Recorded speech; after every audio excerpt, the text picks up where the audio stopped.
India's largest digital media network Suman టీవీతో చేతులు కలపండి. ఫ్రాంచైజ్ ద్వారా లోకల్ మీడియా పార్ట్నర్ అవ్వండి. Hello MN Kashyap garu. Hello Nagaraj గారు. కమింగ్ టు సబ్జెక్ట్ సార్, చాలా మందికి కోపం, బాధ, ప్రేమ, జాలి, దయ, కరుణ, చిరాకు అంటే భావోద్వేగాలన్నీ సెంటర్ అయి ఉంటాయి ఒక మనిషిలో, హ్యూమన్. అంటే మనకి ఉగాది పచ్చడిలో పులుపు, చేదు, కారం ఏ విధంగా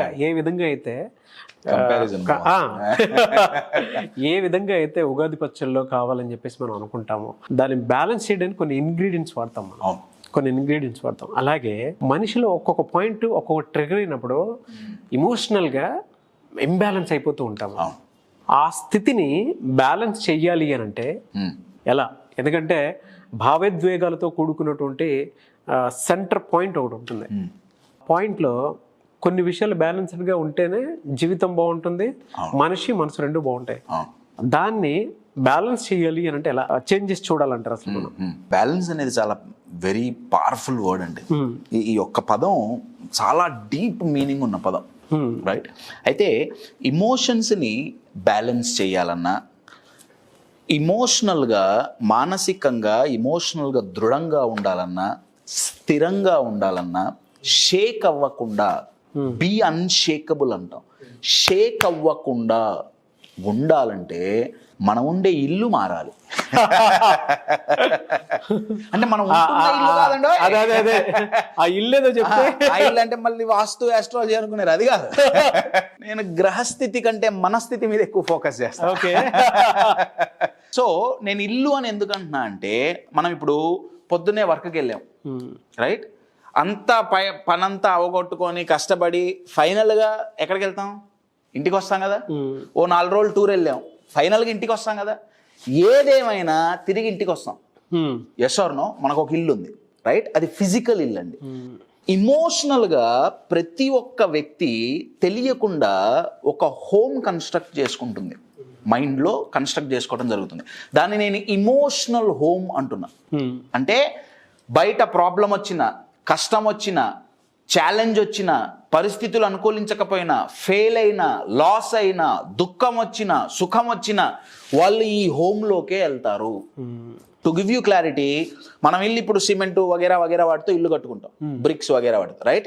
సిమిలర్లీ ఇమోషనల్ హోమ్ అనేది ప్రతి మైండ్ ఏం చేస్తుందంటే, హ్యూమన్ మైండ్ ఒక 3 నుంచి 5 ఇమోషన్స్తో ఇమోషనల్ హోమ్ కట్టుకుంటుంది. ఓకే. 3 నుంచి 5 ఇమోషన్స్. ఈ 3 నుంచి 5 ఇమోషన్లు ప్రతి ఒక్కళ్ళలో సేమ్ ఉండాలని లేదు. అవును. అది పాజిటివ్ కావచ్చు, నెగటివ్ కావచ్చు. నా ఫర్ అన్ ఎగ్జాంపుల్, నా మైండ్లో ఇమోషనల్ హోమ్ లో ఉండే ఇమోషన్స్, ఫర్ అన్ ఎగ్జాంపుల్, బాధ, భయం, కోపం, వెరీ గుడ్, కోపం, ఫ్రస్ట్రేషన్, స్ట్రెస్. ఈ 5 ఇమోషన్స్తో నేను ఇమోషనల్ హోమ్ కట్టుకున్నా అనుకోండి. ఇవన్నీ నెగటివ్ సార్.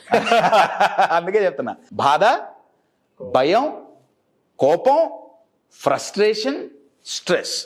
నా ఈ 5తోనే నా ఇమోషనల్ హోమ్ నేను నిర్మించుకున్నా. నేను ఇందాకేం చెప్పా? బయట ఏం జరిగినా నా మైండ్ ఈ హోమ్లోకి పోయి కూర్చుంటుంది. నా బయట ఇప్పుడు ఒక ప్రాబ్లం వచ్చింది, నేను మీ దగ్గరకు వచ్చా, నాగరాజు ఏదో అన్నాడు, నా ఎమ్మటే నా మైండ్ ఈ హోమ్లోకి పోతుంది. ఈ హోమ్లోకి పోతే ఇక్కడ ఏమున్నాయి? 5 ఉన్నాయి. అయితే నేను బాధపడాలి, కోప్పడాలి, భయపడాలి, ఫ్రస్ట్రేట్ అవ్వాలి, లేకపోతే స్ట్రెస్ అవ్వాలి. ఇది తప్ప నా మైండ్కి ఇంకేం తెలియదు. You're getting my point? Versus నా emotional home excitement, curiosity, confidence, courage, enthusiasm అనే ఇమోషన్స్తో నా ఇమోషనల్ హోమ్ ఉంటే, నా సేమ్ ఎగ్జాంపుల్, నాగరాజ్ ఏదో అన్నాడు, భయం, బాధ, ఫ్రస్ట్రేషన్, కోపం, స్ట్రెస్ బదులు క్యూరియాసిటీ. ఎందుకన్నాడు? లేదా నాగరాజు నేను చేయలేనన్నాడు, నా దగ్గర కాన్ఫిడెన్స్ అనే ఇమోషన్ ఉంది, నేను ఎందుకు చేయలేను? నాగరాజుతో నేను కూర్చొని డిస్కస్ చేస్తా. You're getting my point? మీ ఇమోషనల్ హోమ్లో ఉన్న ఇమోషన్స్ పాజిటివా, నెగిటివా? అంటే నేను పూర్తిగా పాజిటివ్ ఉండాలని నేను ఇక్కడ చెప్పట్లేదు, పూర్తిగా నెగిటివ్ ఉండాలని చెప్పట్లేదు, బట్ మెజారిటీ ఏమున్నాయి? ఫస్ట్ పాయింట్ అండి, ఒక్కసారి ఆలోచించండి.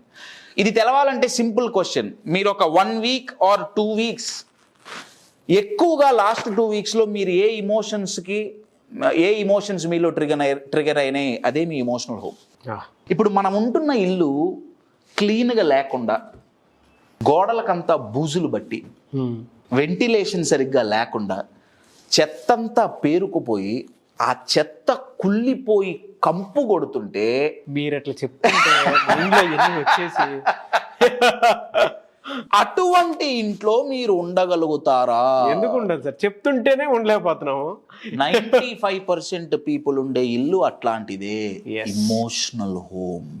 నా ఇంట్లో నార్మల్గా మనం ఉంటున్న ఇంట్లో కంపు కొడుతుంది, చెత్తంతా పేరుకుపోయి, ఆ కంపులో మీకు ఒక మంచి టేస్టీ ఫుడ్ పెట్టినా తినబుద్ధి అవుతుందా? అవదు. ఒక సెలబ్రిటీ కలవటానికి వచ్చాడు, ఏమన్నా కుదురుతుందా? కుదరదు. నా ఇమోషనల్ హోమ్ మొత్తం నెగిటివ్గా ఉంది, నాకు లైఫ్ ఆపర్చునిటీ అనే ఒక టేస్టీ ఫుడ్ పెట్టింది, తినగలుగుతామా? ఆపర్చునిటీ ముందుకు వచ్చింది, కానీ నా మైండ్ స్ట్రెస్లో ఉంది, కోపంలో ఉంది, భయంలో ఉంది. ఆపర్చునిటీ నేను అసలు కనపడదే. ఈ హోమ్ అయితే పొద్దున, మధ్యాహ్నం, సాయంత్రం చీపురు కట్ట, వాక్యూమ్ క్లీనరు, ఇంకేదో ఇవి వేసి రుద్ది తెల్లగా స్వచ్ఛంగా ఉండాలి. మరి ఇది క్లీన్ చేస్తున్నామండి. వి షుడ్ క్లీన్ అండి. Absolutely we should clean. అంటే ఫస్ట్ చెత్త ఉందని తెలవాలి. ఇక్కడ కంపు కొట్టి వాసన వస్తుంది, ఆ వాసనే ఫ్రస్ట్రేషన్, అదే స్ట్రెస్ అండి. You're getting my point. మీరు చెప్పిన పాయింట్ గెట్టింగ్ అవుతుంటేనే కనెక్ట్ అవుతుంది కదా.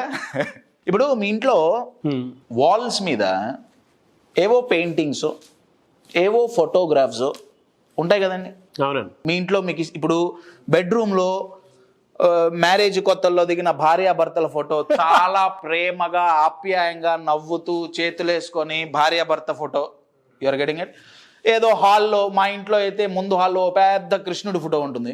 You're getting it. లేకపోతే ఇంకో ఫోటో. ఆ ఫొటోస్ నెగిటివ్ అయితే ఇమాజిన్ బెడ్రూమ్లో మీరు కళ్ళు ఓపెన్ చేయగానే భార్యాభర్త కొట్టుకుంటున్నట్టు ఒక ఫోటో ఉంది. వీళ్ళు మంచిగా ఉన్నా సరే మూడు మారుతుందా మారదా? నేను బై ద వే జస్ట్ ఇక్కడ పిక్చర్ గురించి మాట్లాడట్లేదండి. మన ఇంట్లో అయితే మన వాల్స్ని మనం మంచి సీనరీస్తో, మంచి పెయింటింగ్స్తో, మంచి ఫొటోస్తో డెకరేట్ చేసుకుంటున్నామే. మన ఇమోషనల్ హోమ్లో మన మనసు అనే గోడ మీద ఉన్న పిక్చర్స్ ఏంటి? 5 ఏళ్ల క్రితం నాగరాజు నన్ను ఏదో అన్నాడు, ఇవాళ ఏంటో మీ మీదే పోతున్నా నేను. 5 ఏళ్ల క్రితం ఇద్దరం కొట్టుకున్నాం, పక్కనే కదా, తిరువురు ఖమ్మం పక్కనే కదా. 5 ఏళ్ల క్రితం నాగరాజు నన్నేదో అన్నాడు, ఇప్పుడు నా మనసు అనే గోడ మీద ఆ పిక్చర్ ఉండిపోయింది. 5 ఏళ్ళు గడిచిపోయినాయి, నాగరాజుకి నాకు ఇప్పుడు అసలు నేను కలవట్లా, కానీ ఆ పిక్చర్ చూసినప్పుడు మన మనసు అనే గోడ మీద ఏ పిక్చర్స్ ఉన్నాయి, ఏవేవి మనం సేవ్ చేసి పెట్టుకున్నాం. ఎప్పుడో జరిగిన పాత ఇన్సిడెంట్ చూసినప్పుడల్లా బాధ కలుగుతుంది. ఫెయిల్ అయిన ఒక పెద్ద ఫెయిల్యూర్ మన గురించి మనం ఒక పిక్చర్ చేసి పెట్టుకున్నాం, చూసినప్పుడల్లా భయం వేస్తుంది. మనకున్న ప్రాబ్లమ్స్నే మనం ముందు పెట్టుకున్నాం మన మనసు అనే గోడ మీద, స్ట్రెస్ లాగా ఏమొస్తుంది? My dear friends, emotional home వేటితో మీరు ఇమోషనల్ హోమ్ను కన్స్ట్రక్ట్ చేసుకున్నారు. నార్మల్ హోమ్ అయితే 2 BHK, 3 BHK, 4 BHK, duplex, triplex, villa, 3 బెడ్రూములు, 5 బెడ్రూములు. ఇక్కడ ఉన్న ఇమోషన్స్ అవి ఎట్లున్నాయి? You're getting my point. This is the most important stuff అండి. You're getting it. అయితే ట్విస్ట్ ఏంటంటే అండి, ఈ ఇమోషనల్ హోమ్ మంచిగా ఉండాలంటే, ఇప్పుడు మనం ఉంటున్న ఇల్లు రెంటెడ్ హౌస్ అనుకోండి. నేను ఇది ఒకసారి ఎక్స్పీరియన్స్ అయ్యా కాబట్టి చెప్తాను. రెంటెడ్ హౌస్లో ఉంటే మళ్ళీ ఓనర్ ఈ వీడియో చూస్తాడేమో, అంటే ఏ ఓనర్ ఎవరికి తెలియదుగా. ఇప్పుడు రెంటెడ్ హోమ్లో ట్యాప్ పాడైంది, ఓనర్కి ఫోన్ చేయాలి. చెదలు పట్టినాయి, ఓనర్కి ఫోన్ చేయాలి. వాటర్ లీక్ అయ్యి గోడలు పాడైనాయి, ఓనర్కి ఫోన్ చేయాలి. బీరువాకి హ్యాండిల్ ఊడిపోయింది, ఓనర్కి ఫోన్ చేయాలి. అంటే ఈ ఇంట్లో ఏది మార్చాలన్నా, ఎవరు డిసిజన్ తీసుకునేది? Owner. ఓనర్. పోనీ మనంతటా మనం తీసుకుంటే మాక్సిమం డబ్బు ఖర్చు అవుతుంది. సరే ఓనర్ చేయించట్లా, నేను చేయించుకుంటా, ట్యాప్ నేను మార్చుకుంటా, నా దగ్గర డబ్బులు నేను మార్చుకుంటా, అది ఓకే అండి. బట్ ఇమోషనల్ హోమ్లో ఓనర్ ఎవరు? విడిగా అయితే సొంత ఇల్లు కట్టుకుంటామో కట్టుకోలేమో తెలియదు, కానీ ఇమోషనల్ హోమ్కు మాత్రం ఓనర్ ఎవరు అన్నది ఆలోచించాలి. మీరా, మీ మైండా? ఎవరైతే ఇమోషనల్గా వీక్గా ఉంటారో, అన్స్టేబుల్గా ఉంటారో, దానికి అర్థం ఏంటంటే వాళ్ళ ఇమోషనల్కి హోమ్కి ఓనర్ వాళ్ళ మైండ్. అంటే వీళ్ళకి కావాల్సినట్టుగా వాళ్ళకి లైఫ్ ఉండదు, మైండ్ చెప్పినట్టు వింటమే. నేను ఇవాళ ఒక స్పీచ్ ఇచ్చా, నాకు చాలా ఆనందంగా ఉంది, మైండ్ అంటుంది లేదు, నేను ఒప్పుకోను, నువ్వు దరిద్రుడివి, నీకు స్పీచ్ ఇచ్చిన చేత కాదు. నిన్నిచ్చిన స్పీచ్ ఏమి ఇచ్చావురా? ఇవాళ నేను సక్సెస్ అయినా ఆనందంగా లేను, మైండ్ ఏం చూపిస్తుంది? నిన్న ఫెయిల్యూర్ చూపిస్తుంది. రీచ్ చెక్ వేరు, నెగిటివ్ చెక్ వేరు. వెరీ పవర్ఫుల్ అండి. రీచ్ చెక్ వేరు, నెగిటివ్ చెక్ వేరు. పాసిబిలిటీస్ చూసుకోకుండా కొంతమంది బ్లేమింగ్ చేసుకుంటూ ఉంటారు, నెగిటివ్ బ్లేమ్. అబ్సల్యూట్లీ. వాళ్ళు బ్లేమ్ చేసుకుంటున్నారు అంటే వాళ్ళ ఇమోషనల్ హోమ్లో బ్లేమింగ్ అనేది ఎక్కువగా ఉంది. ఎస్ ఎస్, అందుకే చెప్తున్నానండి, మన ఇమోషనల్ హోమ్కి ఓనర్ ఎవరు? మీరా, మీ మైండా? ఇంకా ట్విస్ట్ చెప్పమంటారా? నా మైండ్ ఇమోషనల్ హోమ్కి ఓనరు, అదే వర్స్ట్ అండి. కాకుండా ఇంకా వర్స్ట్ ఏంటి తెలుసా? వేరే ఎవడో ఆ ఇంటికి ఓనరు. అంటే ఇప్పుడు నా ఇమోషన్స్ నా చేతుల్లో లేవు, నా మైండ్ చేతుల్లో లేదు, ఎవడి చేతుల్లోనే ఉంది. వాడొక మాట అన్నాడు, ఇక్కడ పోయింది. లేదా వాడొక మాట అనలా, వాడు అప్రిషియేట్ చెయ్యలేదు, మాట అనలేదు, నేను బాధపడుతున్నా. వాడు తిట్టాడు, నేను బాధపడుతున్నా. You are getting my point? మీ ఇమోషనల్ హోమ్కి ఓనర్ ఎవరు? నంబర్ 1. నంబర్ 2, మీ ఇమోషనల్ హోమ్ ఏ ఇమోషన్తో నిర్మించుకున్నారు, కట్టుకున్నారు? నంబర్ 2. నంబర్ 3, ఒకవేళ నెగిటివ్ ఇమోషన్స్ అయితే క్లీనింగ్ జరుగుతోందా ఇంట్లో అండి? ఏ పనులు ఎక్కడ చేసినా సరే, టీవీ బెడ్రూమ్లో పెట్టుకొని చూసినా, హాల్లో కాకుండా, లేదా భోజనం కిచెన్లోనో డైనింగ్ రూమ్లో కాకుండా హాల్లో తిన్నా, బెడ్రూమ్లో తిన్నా, ఒక్క పని మాత్రం ఒకే చోట చేస్తాం, టాయిలెట్. అవునా కదండి? అది ఎక్కడ పడితే అక్కడ చేయంగా, టాయిలెట్లో చేసే పని ఒకటే, రైట్? నా బాడీలో ఉన్న వ్యర్థ పదార్థం టాయిలెట్కి పోతే క్లీన్ అవుతుంది. నా ఇక్కడున్న వ్యర్థమైన ఇమోషన్స్ ఎవరి మీద చూపిస్తున్నాం? You are getting my point?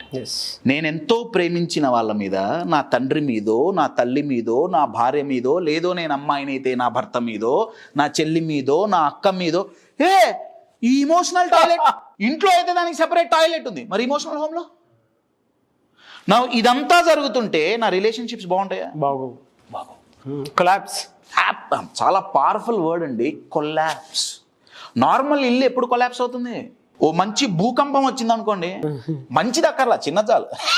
Foundation బాగాలేకపోతే మొత్తం, ఫౌండేషన్ బాగాలేకపోతే భూకంపం వచ్చినప్పుడు ఇల్లు కూలిపోతుంది. ఇప్పుడు భూకంపం వచ్చినా కూలని ఇల్లు కడుతున్నారండి, అర్త్ క్వేక్ ప్రూఫ్ హోమ్స్ అంటున్నారు. Burj Khalifa is one of such building అండి. అర్త్ క్వేక్ వచ్చినా అది పడదు, ఎందుకంటే మీరు అన్నట్టు దాని ఫౌండేషన్ వేరు, దాని ఫ్లెక్సిబిలిటీ వేరు, అవేవో థియరీస్ ఉన్నాయి. నేనేమన్నా అంటే మన ఇల్లు భూకంపం వస్తే కూలిపోయే ఛాన్సెస్ చాలా ఎక్కువ. ఇమోషనల్గా మన ఇల్లు ఎప్పుడు కొలాప్స్ అవుతుంది, మనం ఎప్పుడు కొలాప్స్ అవుతామంటే ప్రాబ్లమ్స్ వచ్చినప్పుడు. ఆ ప్రాబ్లమ్స్ ఇమోషనల్ భూకంపాలు. మన ఇల్లు కట్టుకుంటుంటే అర్త్క్వేక్ ఉండాలి, అర్త్క్వేక్ ప్రూఫ్ ఉండాలి, ఫైర్ ప్రూఫ్ ఉండాలి. ఒకవేళ లటక్కున ఫైర్ వచ్చింది, ఎమ్మటే fire extinguisher toy toy toy toy, water వచ్చినాయి, ఫైర్ మొత్తం ఆగిపోయింది. నా లైఫ్లో ఛాలెంజ్ వచ్చింది, ఇమ్మీడియట్ గా నా ఇమోషనల్ హోమ్లో అలారం మోగి నన్ను సెల్ఫ్ కంట్రోల్ చేసుకునేటట్టు ఆపుతుందా అలారం? ఏది? You are getting my dear friends, emotional home. మీరుండే ఇమోషనల్ హోమ్ ఎలా ఉంది? అది పాజిటివ్ ఇమోషన్స్తో ఉందా, నెగిటివ్ ఇమోషన్స్తో ఉందా? ఓకే కశ్యప్, మాకు అర్థమైంది, ఎక్కువ నెగిటివ్ ఇమోషన్స్తో ఉంది. ఎక్కువ నెగిటివ్ ఇమోషన్స్తో ఉందని ఎలా తెలుస్తుంది? మీరు రెగ్యులర్గా ఎక్స్పీరియన్స్ అయ్యే ఇమోషన్స్ ఏంటి ఒక్కసారి చెక్ చేసుకుంటే తెలిసిపోతుంది. మరి దీన్ని ఎలా మార్చాలి? క్లీనింగ్ ప్రాసెస్ మొదలు పెట్టాలండి. ఇల్లు మొత్తం పడగొట్టి కొత్త ఇల్లు కట్టుకుంటే దానంత ఆనందం ఇంకొకటి లేదండి. ఒకటి పాత బిల్డింగ్ కి రంగులు మార్చొచ్చు, బూజులు దులపచ్చు, క్లీన్ చేయొచ్చు, మంచిదే, నేను కాదన్ను. కానీ ఇమోషనల్ హోమ్ ఎన్నో సంవత్సరాల నుంచి అంతే ఉందనుకోండి, better collapse it, build a new home. Question ఏంటంటే ఎలా?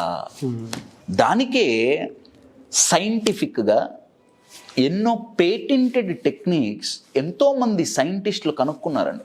అవి చాలా చాలా simple techniques. In short my dear friends, first question ఈ వీడియో చూసిన తర్వాత మిమ్మల్ని మీరు అడగాల్సింది ఏంటంటే, మీ ఇమోషనల్ హోమ్ ప్రొడక్టివా డిస్ట్రక్టివా? You are getting it? 3 ఇమోషన్స్ ఉన్నాయా, 5 ఉన్నాయా, 6 ఉన్నాయా, ఒకసారి చూడండి. అవి ప్రొడక్టివా డిస్ట్రక్టివా? Number 1. Number 2, start the cleaning process. మీరు చెప్తుంటే నాకు ఒక నిజంగానే జర్నలింగ్ అంటారు కదా, జర్నలింగ్ ప్రాసెస్లో మీరు ఇందాక చెప్పినట్లు ప్రొడక్టివా నాన్ ప్రొడక్టివా, కన్స్ట్రక్టివా డిస్ట్రక్టివా అనేది ఒక చోట రాసుకొని మనం ఏ స్టేట్ ఆఫ్ మైండ్ లో ఉన్నామో తెలుసుకుంటే బెటర్ ఏమో. చాలా బెటర్. అవునండి, అది ఫస్ట్ అవేర్నెస్ అవసరం అండి. అదే ఏమవుతుంది, స్ట్రెస్ వస్తుంది, ఎందుకు వస్తుంది, ఒక నిమిషం యువర్ గెటింగ్ మై పాయింట్. అసలు ఇమోషనల్ హోమ్ లో ఉన్న ఇమోషన్స్, అవును క్లీన్ చేసుకోవాలనుకుంటే ఏ చెత్త ఎక్కడి నుంచి ఎలా స్టార్ట్ అయింది, దాన్ని ఎలా క్లీన్ చేసుకోవడం, అది ఫస్ట్ చెత్త ఉందని తెలియాలి.